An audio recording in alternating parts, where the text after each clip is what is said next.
What up? That's a little crazy. I sound a little crazy today. I don't know what's going on. I am just a little crazy.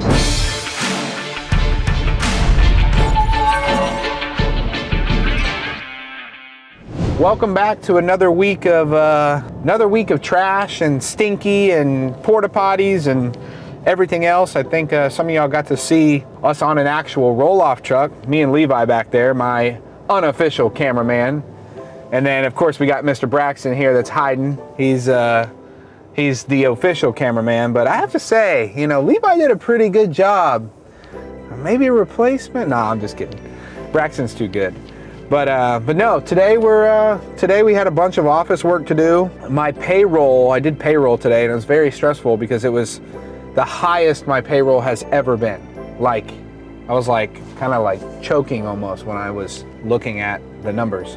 It's just incredible. It's great growth. We literally grew by about 35%.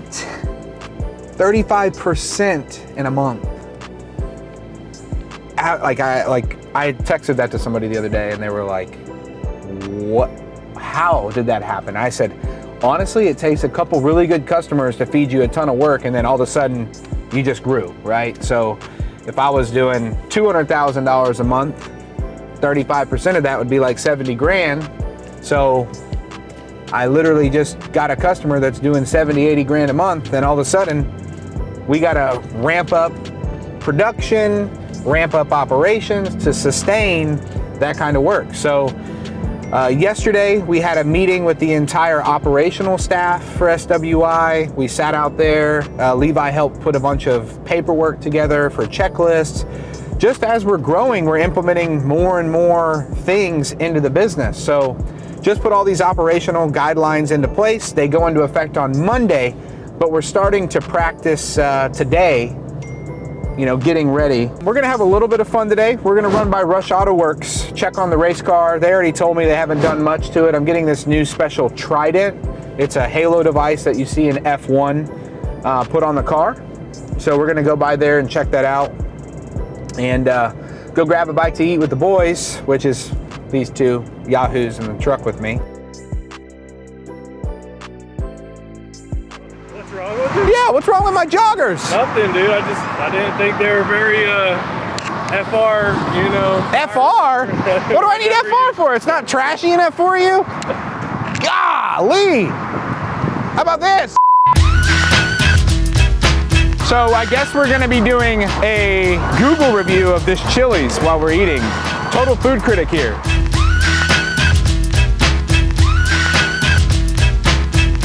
I have some pretty bad thoughts because I do suck porta potties for a living.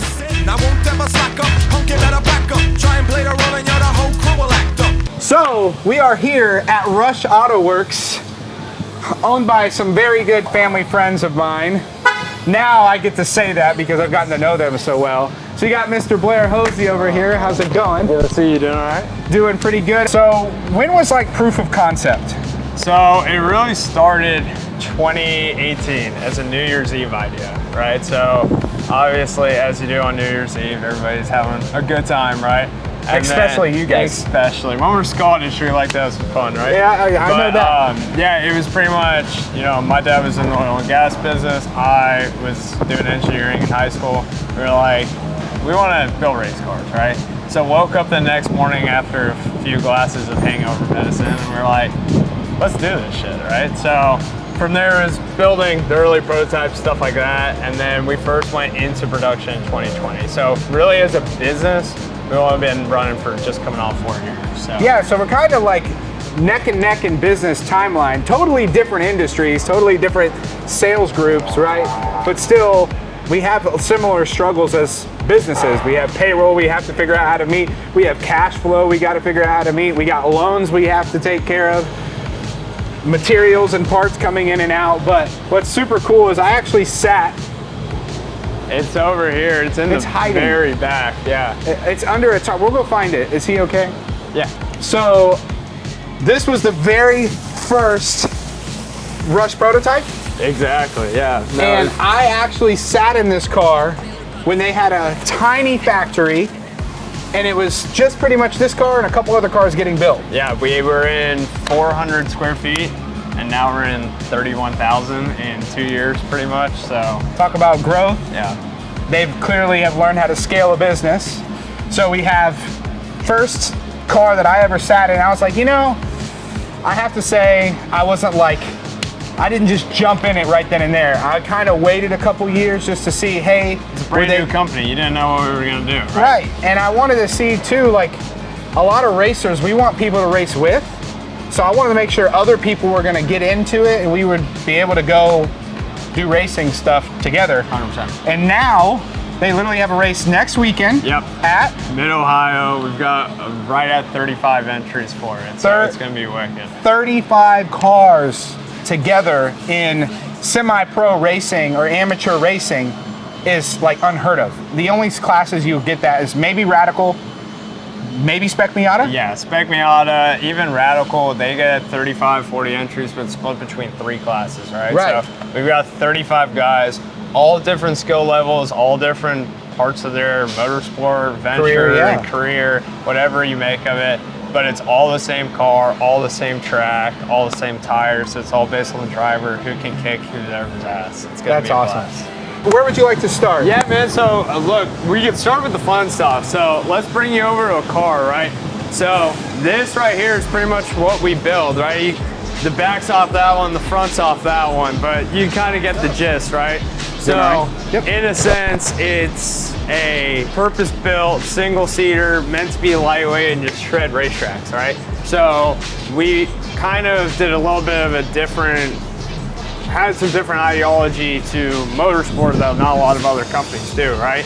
Is rather than buying our shocks from an expensive supplier like Olin or buying, you know, Brembo brakes or anything like that costs thousands and thousands and thousands, I can do that, but then just even meet some sort of margins. I'm selling the car at $75,000, $80,000, which now that kills the appeal of what the car is, right? Yep. So we pretty much brought in a whole bunch of modern manufacturing ideas, building 95% of the parts ourselves on our own manufacturing.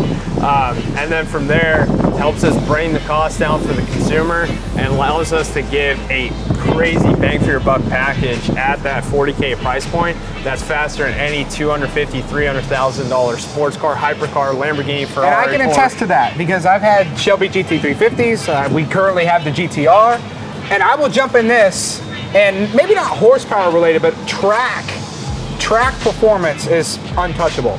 And what I've always told people is, go put this car on the wall, and you're gonna spend $3 or $4 grand potentially to fix the whole thing. Go put a $100,000 car on the wall, and you're not gonna have a car anymore. It's done, it's history. Yeah. So parts too, parts are, I'm gonna give it like middle of the road durable. There's some things that are super durable, there's some things that give away a little bit more.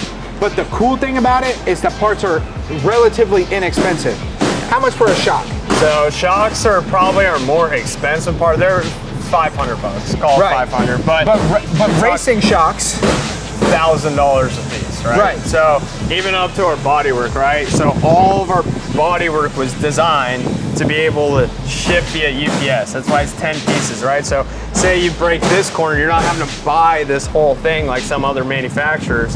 You know, my most expensive panel. didn't I wad up a car in Laguna? You may or may not have. So we can see the evidence in a minute. I had a front splitter, I think a whole front fender. I think I still have some stitches on my car too. You'll see it, it's over there. We're gonna go check it out here in a minute. But I think my total bill after everything, and no, I didn't get a friendly discount on that one. I don't really get friendly discounts because I want to support his business as if he was to do business with me. I don't ask for that. I just want to be a good customer. Yeah. So I think my total bill was like $900, and I literally spun the car out in front of the whole field and got nailed. And any other car, you're spending some money to make those repairs. So we're back over in the assembly area. Blair's going to take us through that. So yeah, pretty much this whole area is all subcomponent assembly, which is 85% of the labor of actually building the car itself, right? So as you can see, each section is kind of its own categorized part of the car or area of the car, right? Is that new? No, so these wind deflectors have been out for a while. Have they? Yeah. Are they going right on the brim? Just to help disrupt our turbulence from our head? Yeah, pretty much. So it kind of splits the air and gets your head stops your head from bobbing as much. They don't work with the Trident, so. They don't? No, I don't have a Trident just yet. But I still have, remember, I have my duckbill and my wing. If your head's not moving Literally, around. I had to put a chin splitter and a wing on my helmet so it stopped floating. Yeah, so going back here, so obviously this is kind of the electrical side, so we build our own shift computers in-house, our own shift systems, our own steering wheel harnesses and everything like that. So pretty much 90% of everything electrical we're doing in-house too, right? So as we come down, this is kind of the front part of the car. So we have all the steering racks being built, right? So, you know, our own rack assembly and everything. So, you know, it's just each part of the car gets built over on this side, then gets brought over to the assembly section to where it then kind of becomes just a big Lego puzzle, right? So moving down here, we've got all the control, kind of the corners of the car. So all the A-arms, the brakes, the uprights, stuff like that. And then into differential stuff. So once again, we were talking about modern manufacturing. We could just be buying a name brand differential to put in the back of this thing, but you know, that'd be $5,000 to do, right? So these are our own diff designs, our full limited slip differential, very Salisbury style.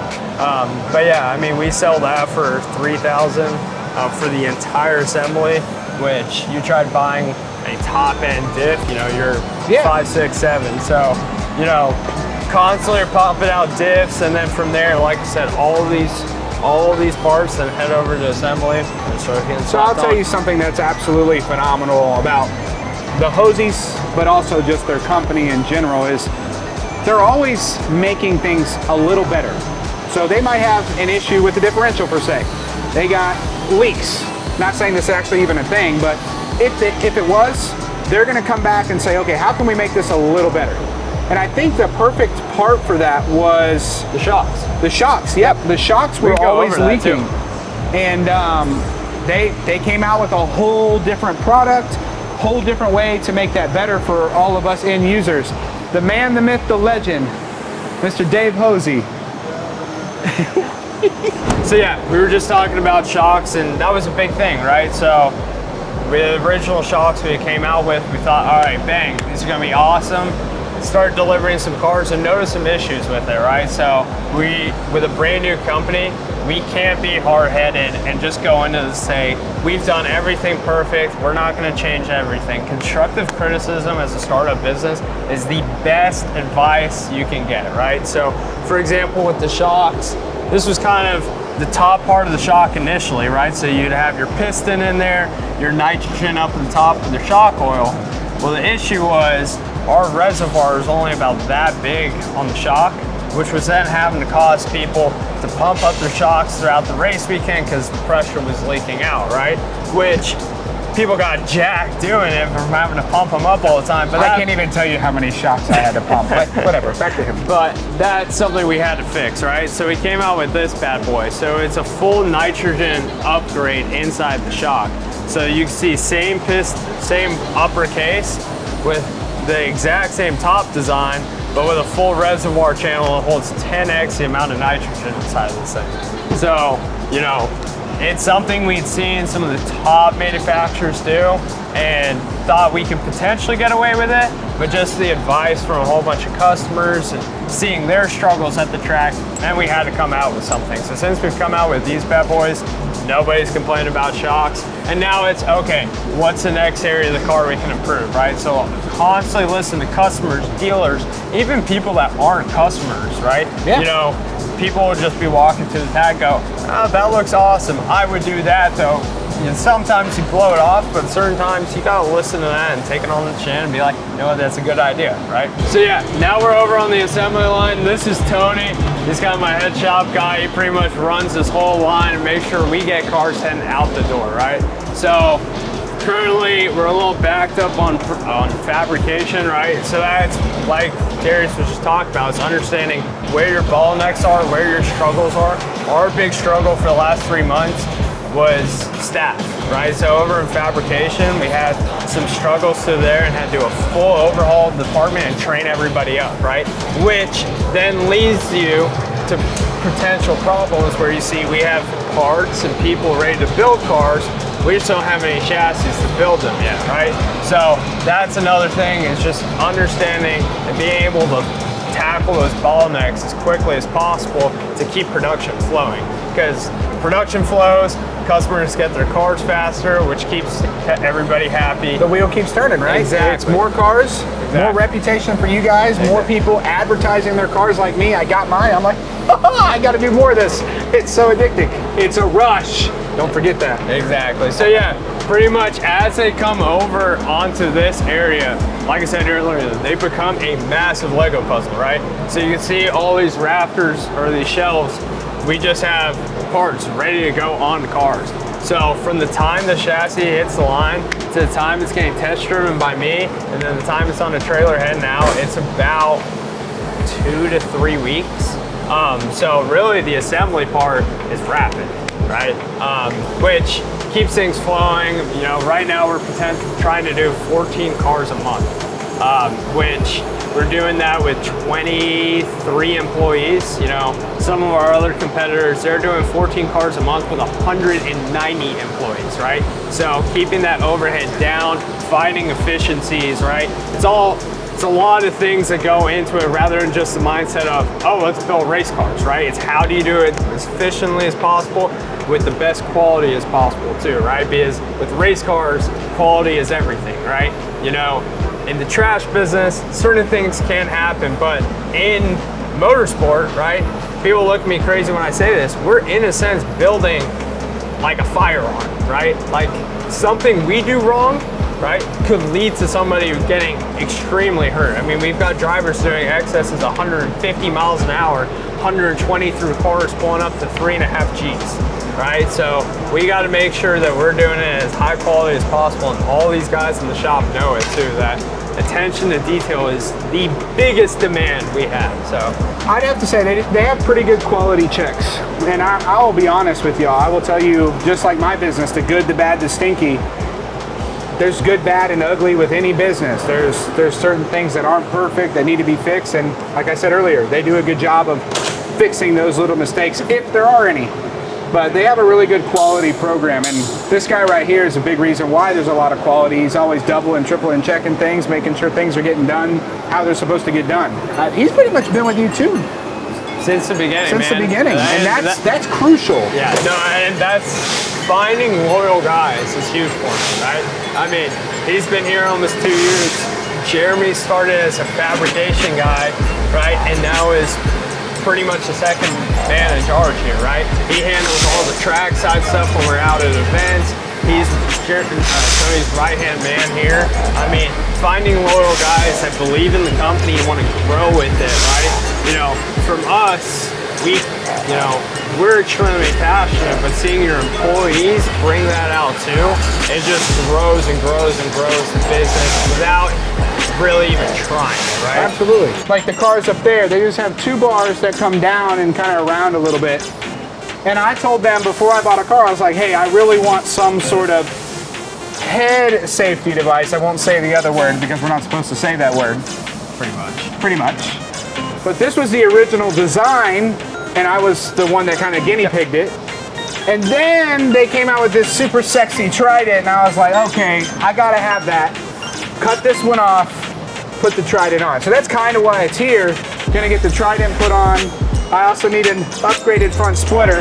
You can thank LG, not DG, thank LG for all the orange tape and all the dirtiness from here down was from him going off-roading earlier this year. Curb hopping and bopping, we love it. Yep, beautiful, clean car, and off-roading he goes. And he's like, man, I don't even know what I was doing. I just lost track. I was like, yeah, you literally drove right off the track. So the only boo-boo left on this car from me is my stitches. But I will say, we did win a championship with these stitches. So it paid for itself. But yeah, so car's here. We're going to get the Trident on it. New front splitter, kind of pop off all the clams, give it a full nut and bolt. Make sure, Darius hasn't missed anything with maintenance. and just pretty much a general upkeep, right? You know, like any business, right? The more you work on it, the more successful it'll be. It's the same with race cars, right? The more time you spend with a wrench in your hand, wrenching on it and maintaining it, the more time you'll spend out on track. If you just think this thing's gonna run like your Cadillac, just go out and never put a wrench on it and go out and run, it's gonna fall apart on you, right? Which then you're spending all this money to go out to the track and you have to get towed in every session. It's embarrassing. So work on your car, and that's pretty much what we're gonna do here is just get this thing race ready, right? So to all my future Rush owners, you gotta work on your cars or find somebody to work on them. They're not a lot of work. They're like the perfect amount of work for a kind of amateur person that doesn't really know cars. You can do it. It's not impossible because I'm not super mechanically inclined and I can work on this thing just fine. So stay tuned. We've loved being here with Blair today. You've just seen Rush Auto Works' factory. Come get the raw Rush experience and get yourself a Rush today. You have my contact info. Leave some comments, leave some reviews, and if you need to order a Rush, call them directly, comment, and we'll hook you up. Till next time, peace. See ya.